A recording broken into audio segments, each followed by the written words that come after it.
Hello everyone, आपका स्वागत है महिंद्रा एसएससी पॉइंट में। आज हम संधि के तीसरे पार्ट विसर्ग संधि पे चर्चा करेंगे। हमने स्वर संधि पढ़ी, व्यंजन संधि पढ़ा, आज हमारा विसर्ग संधि का ये क्लास है और संधि आज ही कंप्लीट हो जाएगा। तो ध्यान दीजिए, विसर्ग संधि किसे कहते हैं? विसर्ग संधि, विसर्ग संधि में मतलब किसी भी विसर्ग, देखिए ये डॉट लगा होता है ना, इसको कहते हैं विसर्ग। क्या कहते हैं? विसर्ग कहते हैं। विसर्ग के बाद अगर कोई स्वर आए या व्यंजन आए, स्वर या व्यंजन आने के बाद शब्द में अगर किसी प्रकार का विकार होता है तो हम उसे क्या कहते हैं? विसर्ग संधि कहते हैं। क्या कहते हैं? विसर्ग संधि कहते हैं। जैसे देखिएगा, दुह धन आशा क्या बन गया? दुराशा। तो विसर्ग संधि के बाद क्या आ रहा है? बड़ा आ रहा है। तो जब विसर्ग संधि के बाद बड़ा आता है तो क्या बन गया? दुराशा। बन करके क्या बन गया? दुराशा। तो ये आ का रा कैसे बन गया? आहा जो बिंदी है, ये विसर्ग की जो चिन्ह है, ये कैसे रा में कन्वर्ट हो गया? आज इसी पे नियमों पे हम चर्चा करेंगे। जैसे लिखा है निह धन फल, तो क्या बन गया? फल। जब नी के साथ फक लगा तो क्या बन गया? निश फल बन गया।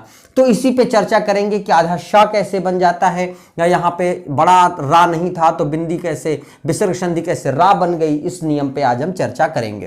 देखिए, नियम नंबर 1 क्या कह रहा है कि विसर्ग के पहले, ध्यान से समझिएगा लाइन को, कि विसर्ग से पहले छोटा या बड़ा लगा हो, विसर्ग से जस्ट पहले छोटा या बड़ा लगा हो, और उसके बाद वर्ग का तीसरा, चौथा या पांचवा अक्षर आए। वर्ग याद होगा, मैंने पढ़ाया था का वर्ग। तो का वर्ग में कौन से अक्षर होते हैं? का, खा, ग, घा, अंगा।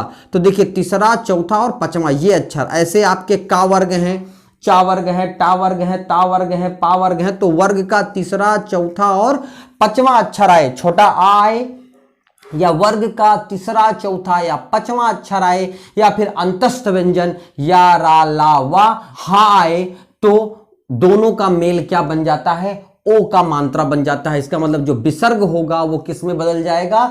ओ के मात्रा में बदल जाएगा। ध्यान दीजिए, जैसे लिखा है मन धन बल, तो मनह धन बल। तो देखिए, मनह के पहले इसके साथ कौन सा मात्रा लगा होगा? छोटा आ इसमें छिपा हुआ है, और बल में बा, पा फा बा। देखिए, पा फा बा, तीसरा अक्षर आ गया ना, तीसरा अक्षर। तो मनह के पहले छोटा आ का उच्चारण या बड़ा का उच्चारण है, और लास्ट में क्या है? बा है, तीसरा अक्षर है। तो ये जो विसर्ग संधि वो क्या बन जाएगी? ओ की मात्रा बन जाएगी, मनो बल। मनह धन हर, देखिए हा के लिए मैंने बताया ना, हा यहां पे लगा हुआ है, तो मनह धन हर, आ का मात्रा है तो मनो हर।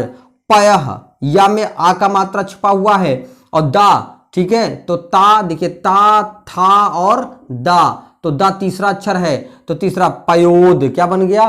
पयोद। अब देखिए ये तीन, जैसे तपोबल क्या बन जाएगा? देखिए कुछ और एग्जांपल है, तपोबल, तपह धन बल, मनोरथ, मनः धन रथ, अधोगति, अधः अधः धन गति, अधो गति। तो इस तरह के उदाहरण आते हैं। इसमें एग्जाम्पल जो आज दिए हैं मैंने, वो लगभग एग्जामिनेशंस में पूछे जाते हैं। देखिए, थोड़ा सा यहाँ पे अपवाद भी है कि जब पुनः और अंत के साथ ऐसा कुछ हो, जब पुनः शब्द और अंत शब्द, देखिए अपवाद मैंने लिख दिया है कि पुनः और अंत शब्द के साथ अगर कोई इस टाइप के जुड़ रहे हो तो क्या बन जाता है? पुनर्योग बन जाता है। क्या बन जाता है? रा बन जाता है। क्या बन जाता है? रा बन जाता है। भाई वही देखिए, छोटा आ ही उच्चारण आ रहा है, लेकिन पुनः और अंत की वजह से, इस पूरे वर्ड की वजह से पुनः और अंत के लिए स्पेशल कंडीशन यह है कि इनके साथ जब ऐसे नियम जुड़ते हैं तो वो रा का उच्चारण बना लेते हैं। मतलब जो विसर्ग है वो किसमें बदल जाती है? रा में बदल जाती है। जब पुनः धन योग क्या बन गया? पुनर्योग। क्या बन गया? पुनर्योग। ये आपका पुनर्योग हो जाएगा। अंतः धन मन क्या हो जाएगा? अंतर मन हो जाएगा। तो सीधी सी बात है, दो शब्द अपवाद है पुनः और अंत के लिए। बाकी विसर्ग के पहले छोटा या बड़ा लगा हो और उसके बाद छोटा या वर्ग का तीसरा, चौथा, पांचवा कोई भी अक्षर आए, या रा, ला, वा और या हा आए, तो जो विसर्ग संधि है वो क्या बन जाती है? ओ की मात्रा बन जाती है। ठीक है, देखिए दूसरा नियम क्या कह रहा है? दूसरा नियम कह रहा है कि विसर्ग के पहले छोटा या बड़ा छोड़कर, अब जैसे यहां पे छोटा या बड़ा आता था, दूसरा नियम कह रहा है कि छोटा बड़ा छोड़कर अगर कोई और स्वर आए, भाई स्वर और भी हैं, तो छोटा या बड़ा छोड़कर कोई और स्वर आए और बाकी वही सारे शब्द आ रहे हों, बाकी वही सारे शब्द आ रहे हों, तो क्या कौन सी मात्रा बन जाती है? रा की मात्रा बन जाती है। कौन रा बन जाएगा? जो विसर्ग लगा है वो किस में बदल जाएगा? रा में बदल जाएगा। जैसे देखिए निह धन आशा, देखो निह में ना पर छोटी की मात्रा, तो छोटी का है ना, तो नी विसर्ग संधि के पहले क्या है? छोटी, और छोटी में वही आशा जुड़ गया तो क्या बन गया? निराशा।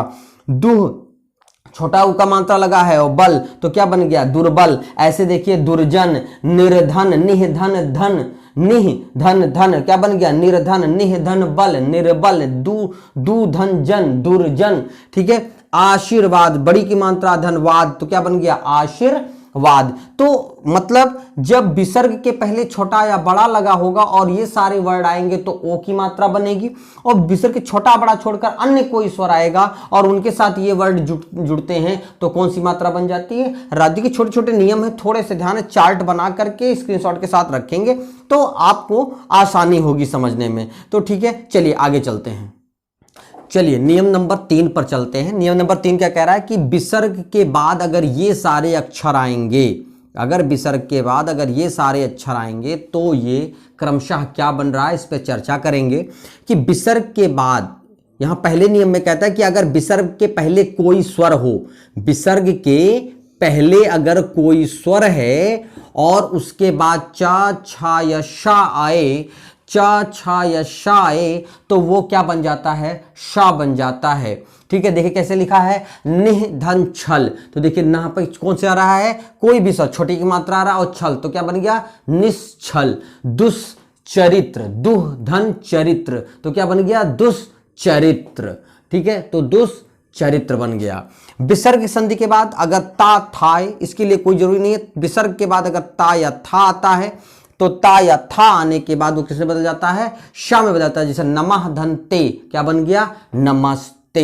दुह धन तर, दुस्तर, तो इसका मतलब अगर ता या था आता है तो उसके बाद क्या बन जाता है? विसर्ग संधि का शा बन जाता है। उसी प्रकार अगर विसर्ग के बाद सिंपली छा आता है, तो अगर विसर्ग के बाद छा आता, कुछ नियम है कि अगर विसर्ग के बाद छा आए तो आधा चा और छा बन जाता है अनुधन छेद, क्या बन जाता है? अनुच्छेद। ध्यान दीजिए ये व्यंजन संधि में भी आपको मिलेगा, लेकिन अगर अनुधन छेद है तो आप जान दी जाइएगा कि यहां पर विसर्ग संधि भी रहेगा।